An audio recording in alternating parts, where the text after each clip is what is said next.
সবাই তো জানেন যে আমের রাজ্য সাপাহার। এই সাপাহারে আমি আজকে আমের বাগান দেখতে গেছি। আপনারা সঙ্গেই থাকুন, অনেক সুন্দর সুন্দর দৃশ্য দেখতে পারবেন। হাই এভরিওয়ান, আসসালামু আলাইকুম। সবাই কেমন আছেন? আশা করি সবাই খুব ভালো আছেন, আমরাও ভালো আছি।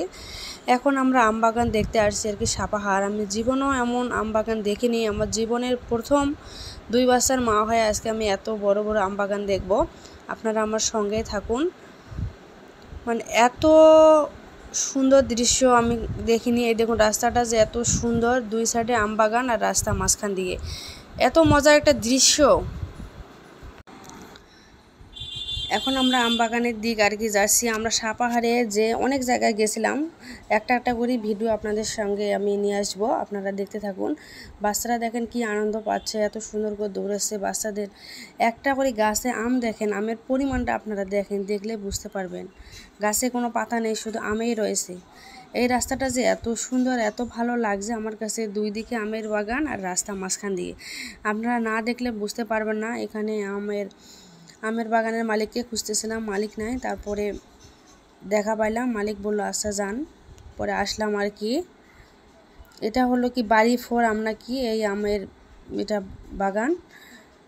মানে এত সুন্দর, আমার তো মন ভরে গেছে। আমি জীবনের প্রথম এইরকম আম বাগান আর কি দেখলাম। প্রত্যেকটা গাছে গাছে এত পরিমাণে আম, ছোট ছোটটা করে গাছ। আম দেখলে মন ভরে যাচ্ছে। এমনি তো আর আমের রাজ্য সাপাহারকে বলেনি, যে পরিমাণে এত সুন্দর দৃশ্য, এই দৃশ্য সবারই মন একদম কেড়ে নেবে। এখন দেখতেছি মানে ওদিক ভিতরে যাইতে পারছি না, কারণ এখন তো রাসেল ভাইপার সাপ বাইর হয়েছে। আমার হাজব্যান্ড বলতেছে ওদিক যাওয়ার দরকার নাই, কারণ এদিকে পানি দেয় না কি করে, ওদিকে নালায় নালায় পানি আর কি আছে। বলতেছে সাপটা আবার থাকবে, তাই আর ভিতরে যাইনি। একটু কাছাকাছি থেকে আর কি ভিডিওগুলো করছি আমি। মানে এত সুন্দর, প্রত্যেকটা গাছে কোনো গাছ বাদ নেই যে এই গাছে আম নেই, এত সুন্দর।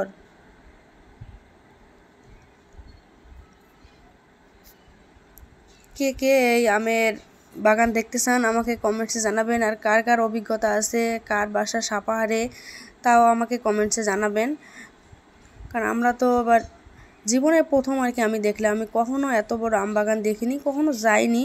এখন আবার এই ভাইটাকে বলতেছি, এনার আবার আমরুপালির বাগান আছে, ইনি আবার আমাদেরকে ওখানে নিয়ে যাচ্ছে।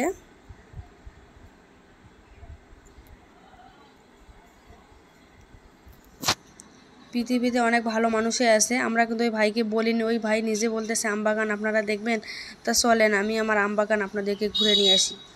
তাই আবার ওনার সাথে সাথে একটু যাচ্ছি।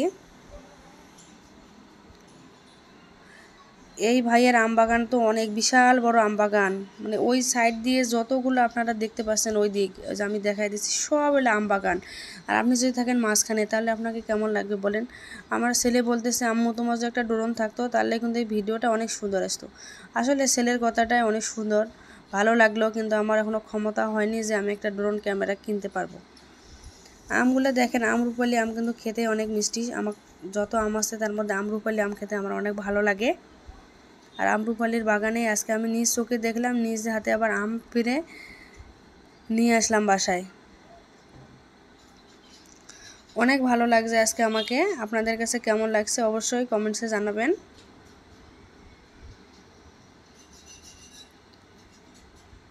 তাই এই যে বললাম, অনেক মানুষই এখনও ভালো আছে। ওই ভাই নিজেই বলতেছে এই যে আম নিয়ে যান। মানুষের মাঝে অনেক ভালো আছে, তাই না?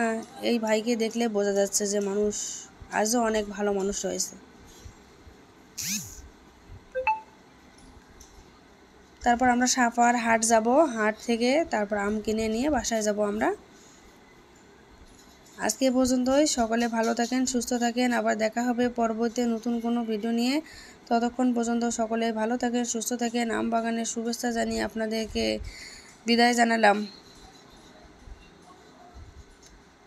এই ভাই অনেক কিছু বলছিল আম সম্পর্কে, আমি ভিডিও যে মিউট করে দিয়েছিলাম আর কি, এজন্য শুনতে পাচ্ছেন না। আল্লাহ হাফেজ।